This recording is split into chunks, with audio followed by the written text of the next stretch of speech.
Welcome to Wrestling with Heart, a podcast looking at pro wrestlers giving back to their community. Join me, Stanley Carr, as I interview wrestling's hottest names who use their platforms as entertainers to raise awareness and do community service. Hello and welcome to another edition of Wrestling with Heart. This is the show where we talk with professional wrestlers and professional wrestling personalities about their lives in and outside of the ring, as well as doing acts of charity work, community service, volunteering, and spreading positivity. We're always about the positive vibes here on the show.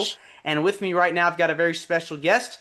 He has worked for the AWA as well as numerous other promotions. Pleased to welcome the one and only illustrious Jonnie Stewart. Welcome to Wrestling with Heart. Thank you. Thank you for having me. I appreciate it. Beautiful day here in the North Shore of Chicago, and I'm tickled to death to be with you. All righty. So you're from Chicago originally?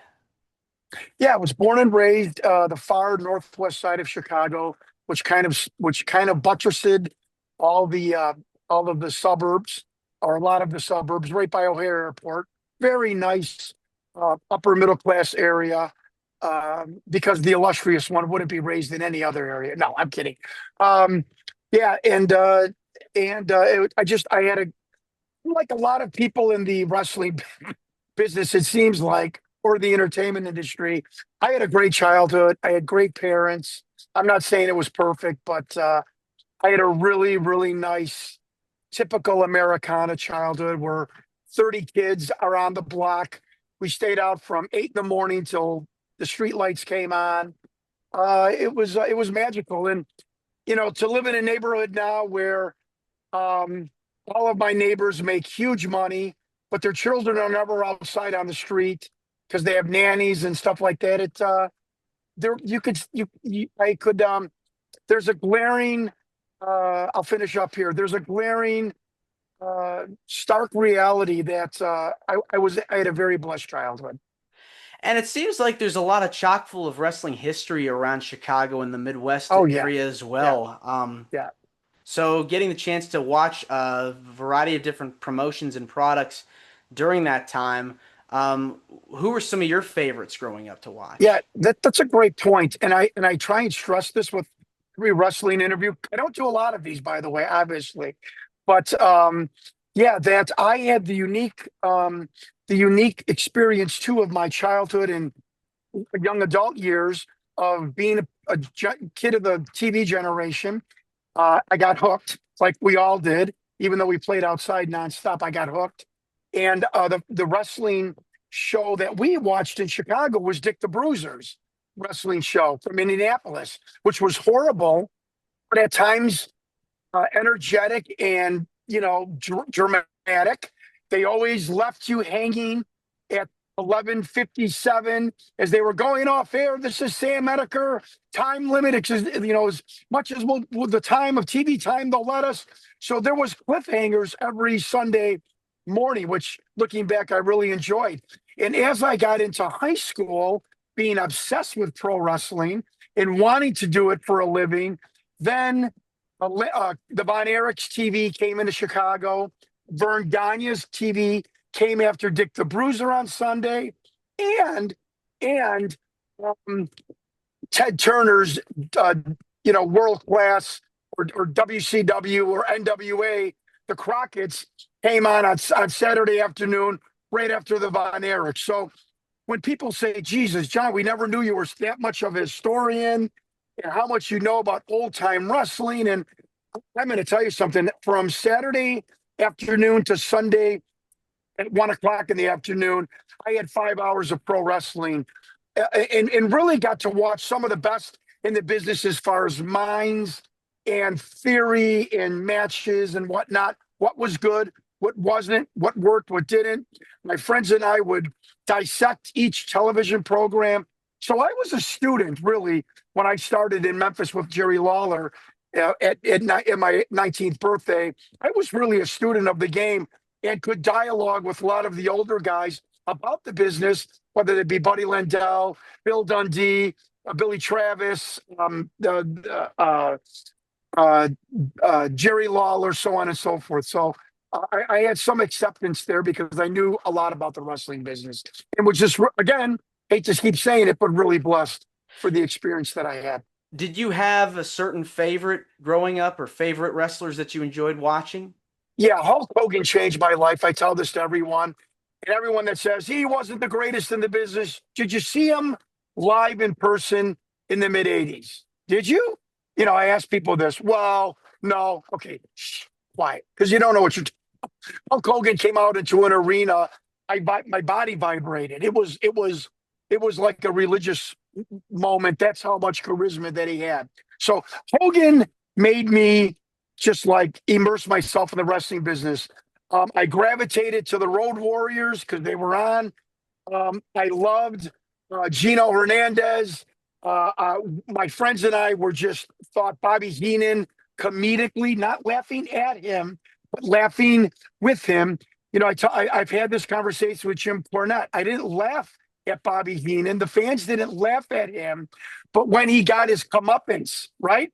When he Hmm. got it stuck up when he got it stuck to him by Wally Carble or Vern Gagne, we laughed. When he got attacked finally in the ring by Vachon The payoffs. or the payoff. There you go. I have COVID brain. Thank you. When the payoff happened to Bobby Heenan was the greatest moment in sports, in our opinion. And I saw live Bockwinkel and Lawler, so I gravitated towards how realistic a match could look. But as I told everyone, and as Larry Zabisco called me the $5 Ric Flair made me want to get into the business and emulate him and be Ric Flair. When my mother was a very classy woman, golfed 4 times a week, and was a housewife and was the life of the party, was the nicest woman in the world. And when she walked into our living room one day, when Ric Flair had the off-white sport jacket and the light blue shirt and the red kerchief with the Porsche Carreras, and she went, "Who in the hell is that? Wow!" Your mother giving the stamp of approval on Ric Flair. That was it. I was going to be Ric Flair, whether I made $4 or 4 million. I was going to be Ric Flair. What was it about Ric Flair to you that made you go, man, I want to get into this business? Okay, I can already tell this is going to be a great interview because you're asking good questions, I'm not. I mean that sincerely. Thank Thank you. you for asking me that. That very few people have ever asked me that. So I grew up. What your viewers need to know in the '70s and '80s, pro wrestlers came on TV. I'm just being honest. That's why you had me on. You want me to be honest with the Kmart band wasted shirts on. I mean, with blue jeans. They weren't they didn't have a style. Fashion sense wasn't a style. Even Nick Bockwinkel had, clothes that were very classy, but were dated. They were from the late '70s with the big lapels, although he looked like $1 million. And that was his gimmick, actually. When I saw Gino Hernandez and Tully Blanchard, and then when Ric Flair came out and he had a real Rolex and the Porsche Carreras and the alligator shoes, and I would ask my dad, "Dad, are alligator shoes expensive? And how much is a Rolex?" I went, "Oh my God, finally, him and Gino Hernandez, finally, guys are getting style sense and are really cool as far as wardrobe, which mattered to me being a kid in the mid '80s. And the way he talked and the smack that he talked, I just had to be him. I was Ric Flair in high school. I wanted to drive the nice car. My dad was a car dealer. I wanted to dress nice. And he had everything that I wanted to emulate. And I can't explain all of it, but it was just, I had to be Ric Flair. But he was the Yeah. coolest guy in the world. Yeah. And don't forget those shades that he would wear too when he was I had cutting him. I promos. had him yeah, in '87. I had Porsche Carrera sunglasses, and everyone made fun of me because I look like a 20-year-old kid in college shouldn't be wearing $300 sunglasses in the mid '80s. But I did that. I had to be Ric Flair. So You got your start at 19. yes, yes. So this is another interesting thing which I love sharing because not many wrestlers talk about this to the fans. And I'm here because not that I was headline 12 WrestleManias. I'm here because I think I can tell people about an era of the industry that's pretty amazing and cool that not a lot of people talk about. And to get into pro wrestling, ladies and gentlemen, I kid you not. It was easier to get into the Chicago Mafia, the outfit of Chicago, than it was to enter pro wrestling in the 70s or 80s. They didn't advertise wrestling schools. You couldn't get up to pro wrestlers unless you waited at a hotel or in backstage. How do you get backstage? The promoters and the boys were so smart to keep a barrier, right, between them and the fans, which kept the magic, as Jim Cornette talks about. You couldn't touch the ring. When they would let 3 or 4 fans come up and touch the ring before a match, we were so in awe and jealous of those fans to just touch this magical stage, so to speak. So I was in trouble. How do you get into pro wrestling? My dad's not into it. There's none of the wrestlers lived in Chicago like they did in Memphis, Tampa, Minneapolis, right? I mean, so I was in trouble for getting in. My dad hears from a car dealer that sponsors Dick the Bruiser Wrestling on TV. I think there's a school in Memphis. Well, that's all I needed to hear. So I had my football coach. I was a high school standout, recruited by a lot of colleges. I had my high school coach contact one school. It was go broke, or go home or go broke. Hell or high water. Yeah. So he contacted Memphis State University, which had a terrible Division I football team, but that's okay. I easier to get on the team. And the coach is like, okay, we never heard of John Stewart. We don't recruit in Chicago, but anyways. So I get in. My grade point average wasn't high enough. I went to a college prep, very difficult high school, and they invited me as an invited walk-on. If I could make the team my sophomore year as a redshirt, they would give me a scholarship for the next 3 years. Okay, and I'm there 4 months, and talk about manifesting. A fraternity brother sees the Memphis legend Buddy Wayne, not the West Coast Buddy Wayne, the Memphis legend from the 50s, 60s, 70s, Buddy Wayne, in the grocery store. He's like, sir, I see you on TV, on Jarrett's and Lawler's TV, Channel 5. We've got this crazy guy. He's a football player. He came down here to be a pro wrestler. And Buddy Wayne was like, well, that's pretty gripping story. Tell him, here's my phone number. Tell him to call me. So I met Buddy Wayne at a Denny's in Memphis. He wadayed me, questioned me. We talked for 3 hours. It was fascinating to actually be so close to a pro wrestler. I had seen Buddy on TV from going to school at Memphis too. So I was a little awestruck. And a week later, I quit the Memphis football team and started training in Buddy's backyard in the Memphis. This is interesting for people. The Memphis ring, TV ring with the blue canvas and the green water hose ropes. That was a garden hose. Mm-hmm. That was the ring I trained in. And stopping here is what got me the somewhat respect of the Memphis guys: Dutch Mantell, Lawler, Jarrett, Buddy Landell, Dundee, Billy Travis, Joe LeDuc. Was that I set up that ring in Buddy's backyard, trained for 2 hours, took the ring down, loaded it in his truck, took it to Memphis TV, loaded it, set it up in the TV studio. They wrestled for Saturday.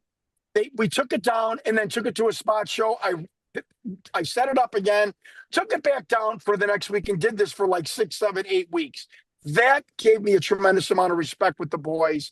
And on April 23rd, 1986, at the Mid-South, at the Old Miss Coliseum, a 9,000-seat basketball arena, which was, can you imagine having that as your first match? I went over on Buddy Wayne in the opening match, and was off to the races, and spent the summer as one of the Beach Boys tag team working for Lawler and Jarrett.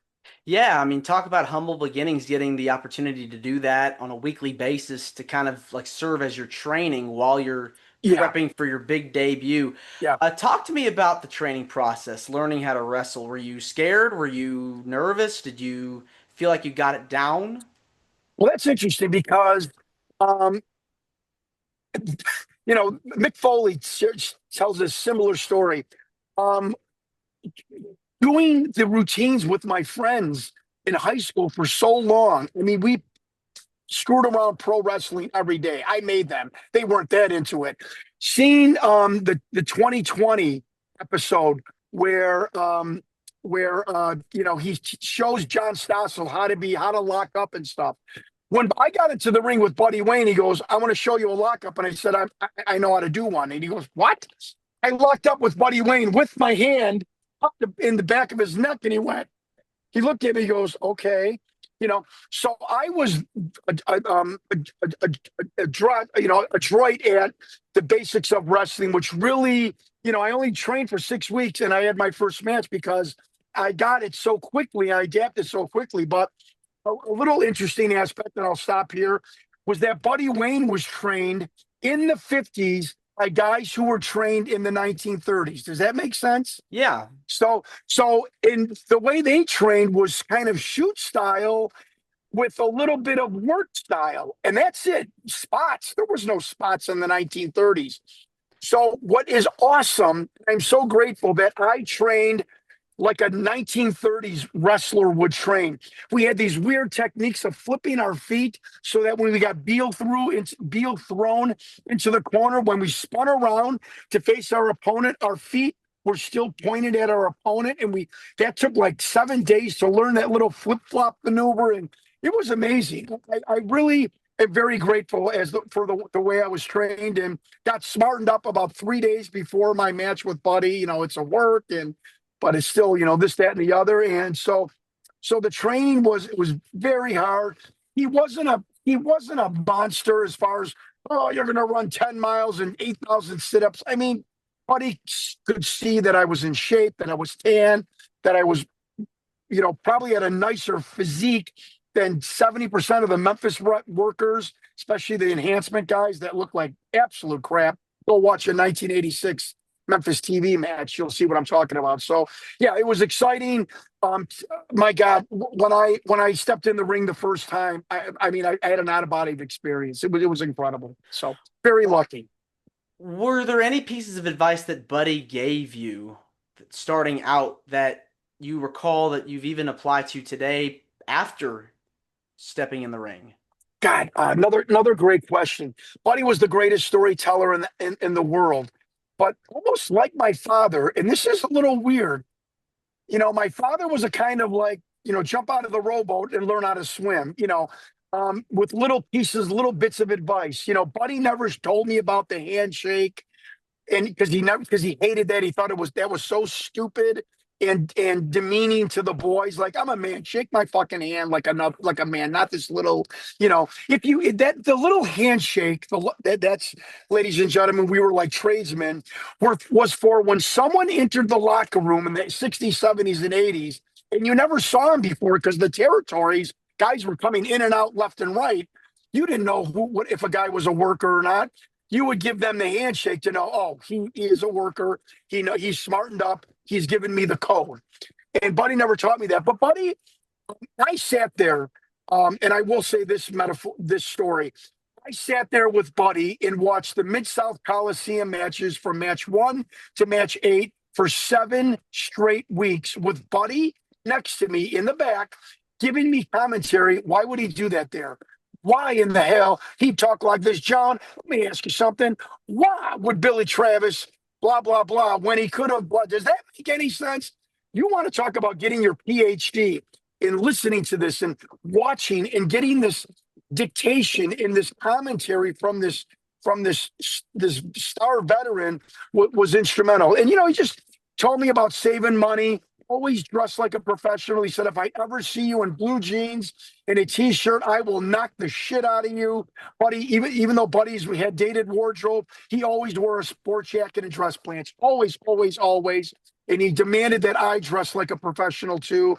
And just watch yourself, watch the business, watch everybody. You're going to have to feel it out yourself. But he gave me the instructions on what to do and what not to do in a match. And to me, that was $100,000 PhD level course. Yeah, I mean, those are some incredible life lessons, getting to be able to have somebody take you under their wing and get that knowledge. And so you were a part of this tag team for quite some time. Yeah. And eventually you started working for the AWA. What was your experience like there? It was great. I was one of the four men hired by Jim Barnett in '89 to go to WCW. Brian Pillman, Johnny Ace, Tom Zink. I was the fourth guy. And Ric Flair rescinded my contract with if you need a rip-off Ric Flair, you don't need the real one.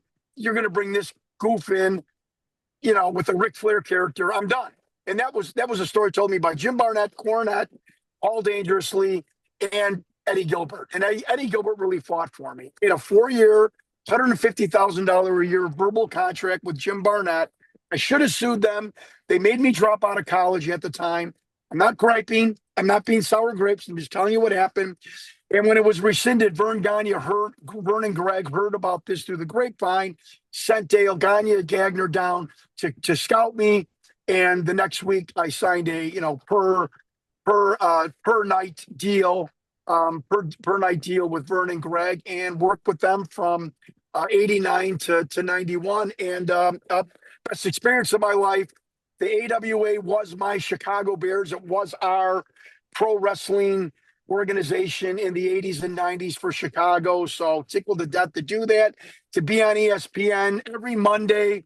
Somebody from around the world literally would call my parents. We see Johnny on TV, on ESPN, which went around globally. Friends of my parents from Australia and Italy and Poland and Lithuania and all over the country. My parents just thought that was the greatest thing in the world, that everyone was seeing their son, on TV, on ESPN every Monday. Yeah, I mean, you're getting national exposure. Like Yeah, you're being seen by thousands of people worldwide. So that has to yeah, be an amazing feeling. yeah. It was nice. It was a not adequate, but it was a decent compensation for not getting $150,000 a year.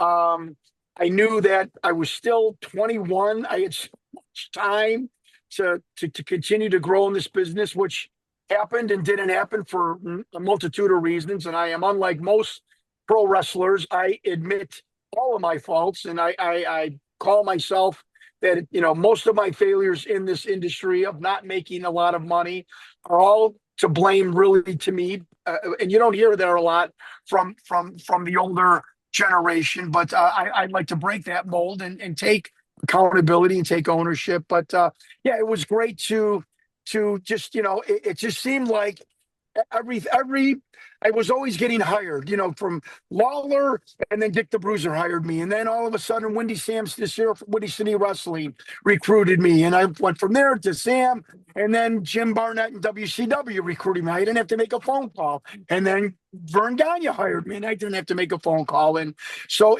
I could see that at the very least, men in the industry, and Vince McMahon wanted me to work for him in '87. And I blew that by not following up with him. My fault. So I'm just simply saying, not bragging, that I could see that men who had power in the industry, when they saw me work live, said, "Oh, we'd love this kid to work for us."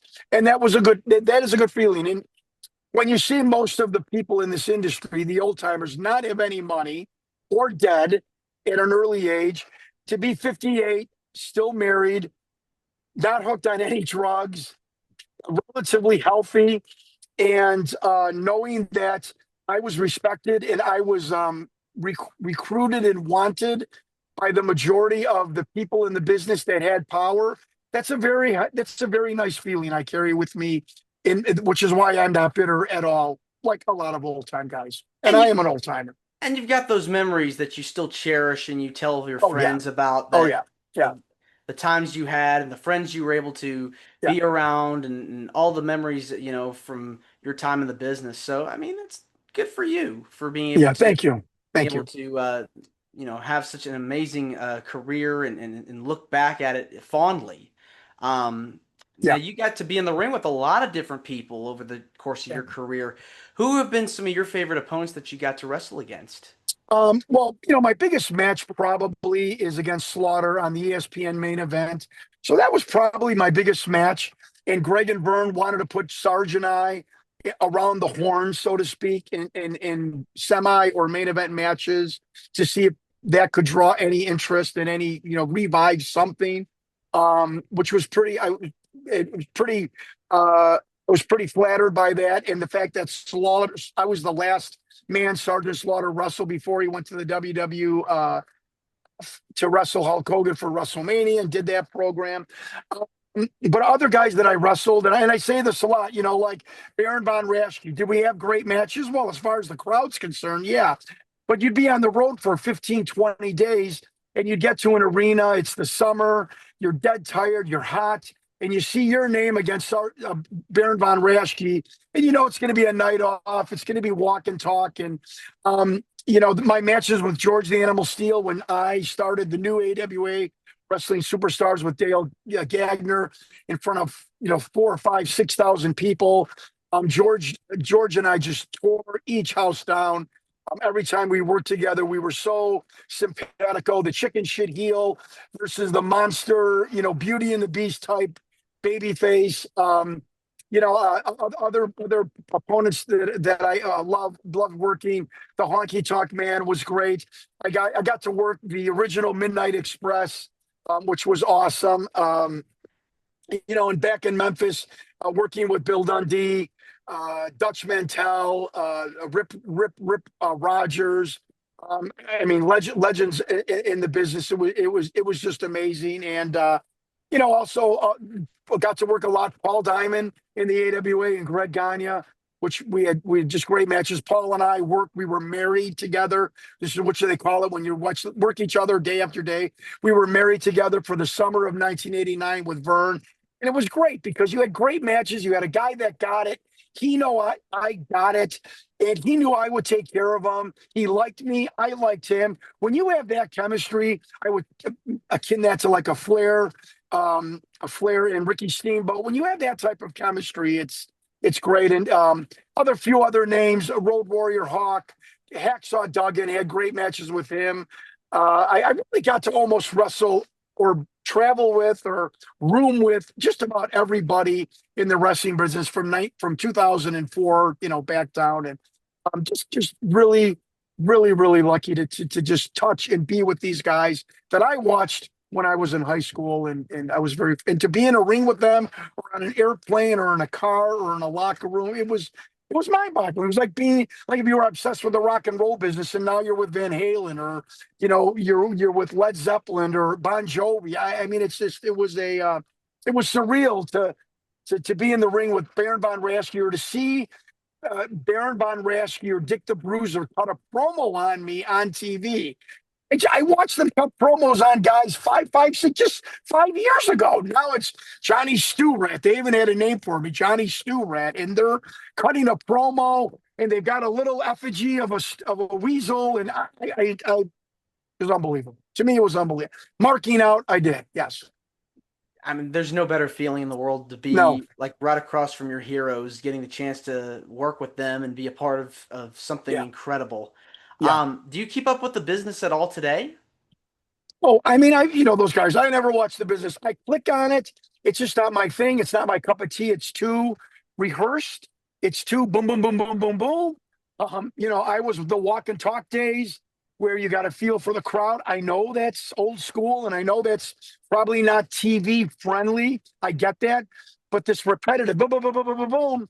If I go to a Tom Cruise movie and I see explosions from beginning to end and car chases from beginning to end, and I never see Tom Cruise fall in love, I never see Tom Cruise have an interesting moment with the head of the CIA about any kind of their relationship, it's hard to get into the character. And I was a character-driven worker. I was not a pro wrestler. I was a worker, which meant I could talk you into the arena. I took care of my opponents. No matter what was wrong with me, I could still get a match out of myself and my opponent and entertain the crowd. That was what I was paid for. No matter what the circumstance, where we were, I was going to entertain that crowd. So when those people went home, they said, "Oh my God, that guy in the feathered sequin robe. Oh my God, he was, he made us laugh or whatever." I was a worker, and that was something I was most proud of. Did you prefer being a baby face or a heel?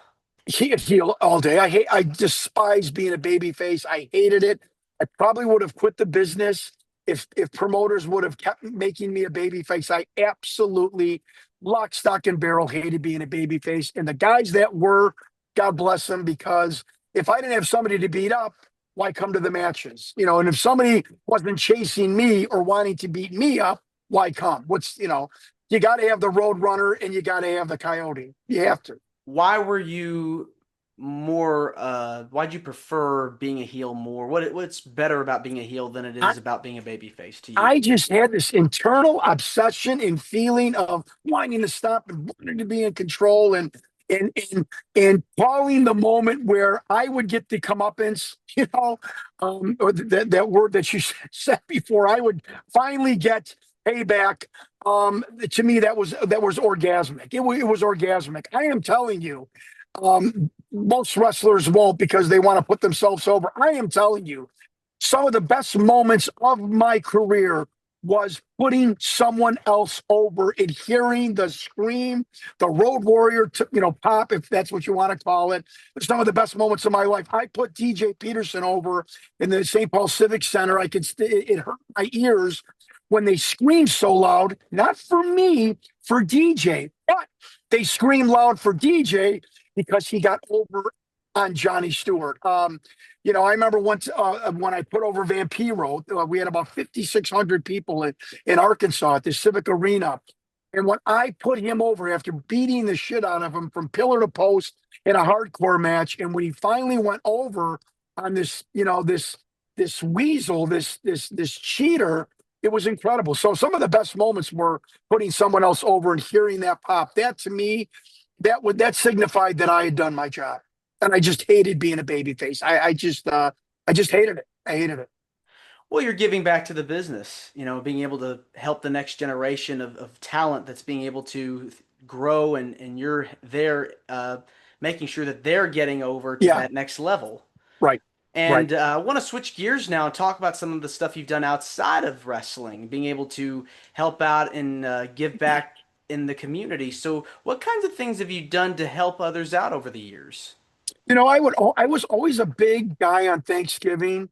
If I wasn't dating somebody before I was married and I was home, I was a big guy, like offering to go to a soup kitchen. I'm not putting myself over. I'm just being honest with you.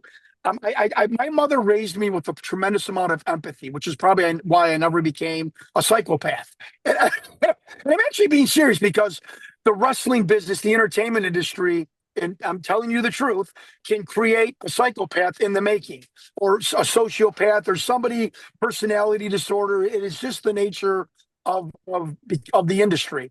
And I had a tremendous amount of empathy. So either I worked at a soup kitchen a couple of times.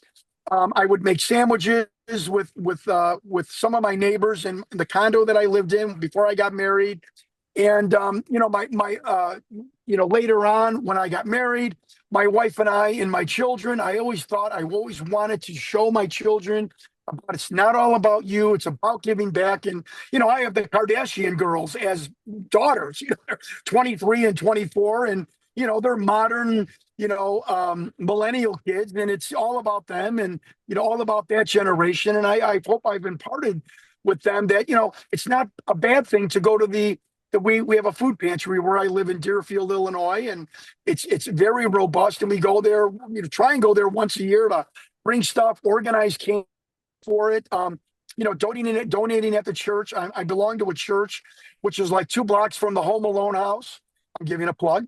And I love that every time I go to church or come back, there's 40 people in front of a house taking pictures because it's the Home Alone house. But this church is very charitable in giving back to organizations, impoverished organizations on the south side and west side of Chicago.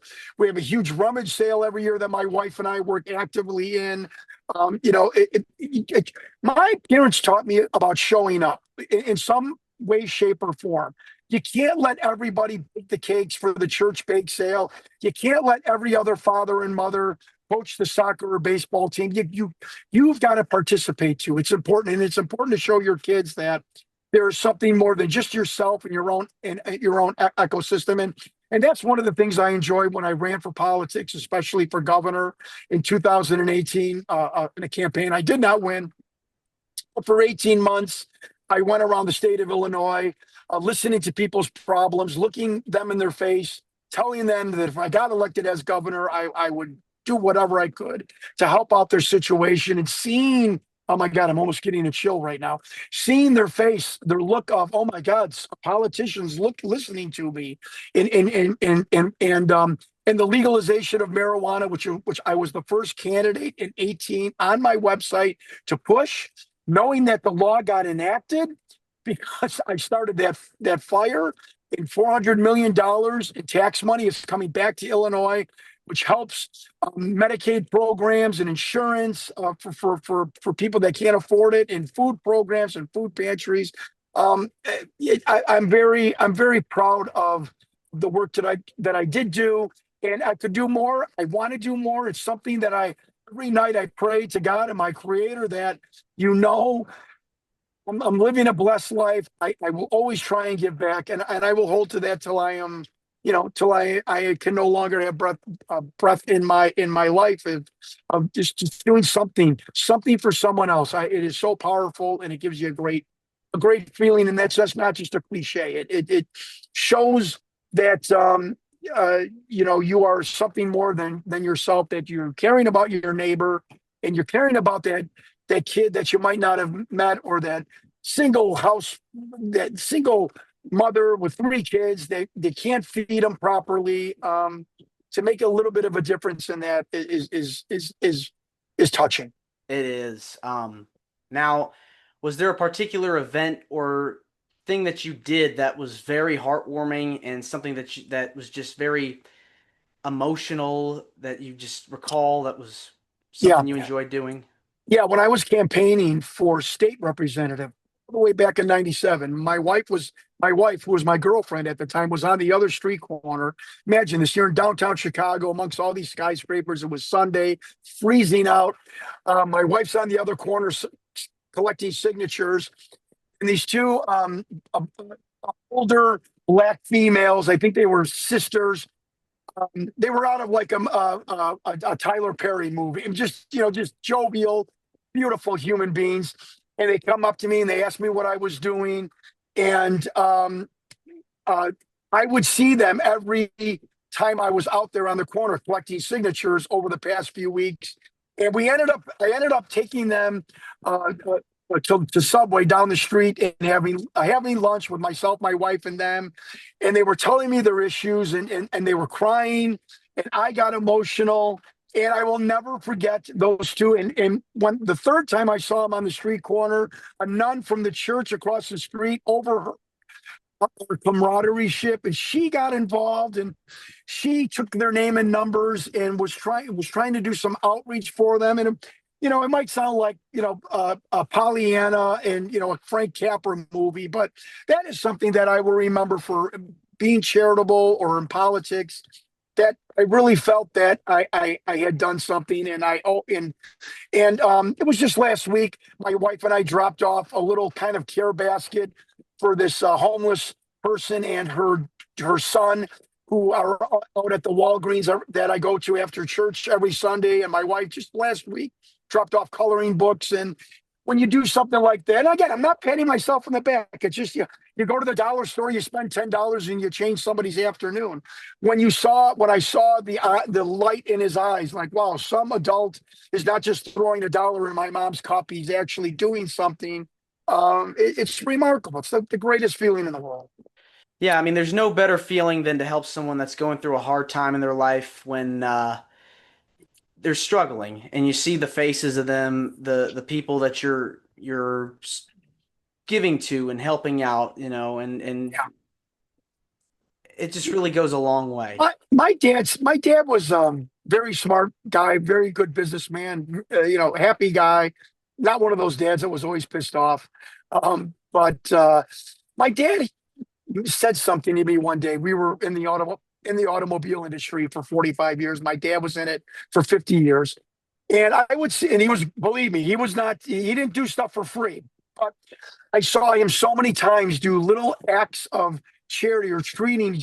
My dad really, really took care of the guy who sent his 18-year-old daughter in. The Chicago cop whose 20-year-old college daughter is there by herself at our car dealership trying to buy a college car, or a single mother. And I always saw my dad do a little bit extra, go a little extra mile for that person. And I asked him one time, I'm like, you seem to like, I said, you seem to suck up to the, to like, women that need help or young women. And he's like, John, John, I always think of it as I try and treat somebody like I would want them to treat your sister, my sister. Like if our sister went somewhere or traveled abroad or, did a business transaction. My dad was trying to treat people how he would like people to treat his kids. And that always, always has stuck with me. And I will finish this up with a wrestling true story. One of the things when I worked for WWF in '88, one of the things that still sticks with me today is I saw Vince McMahon at the end of the TV tapings go to every single person, the small guys, the riggers, the lighting guys, the video guys, the ring, everybody that passed Vince McMahon. I watched this with my own two eyes.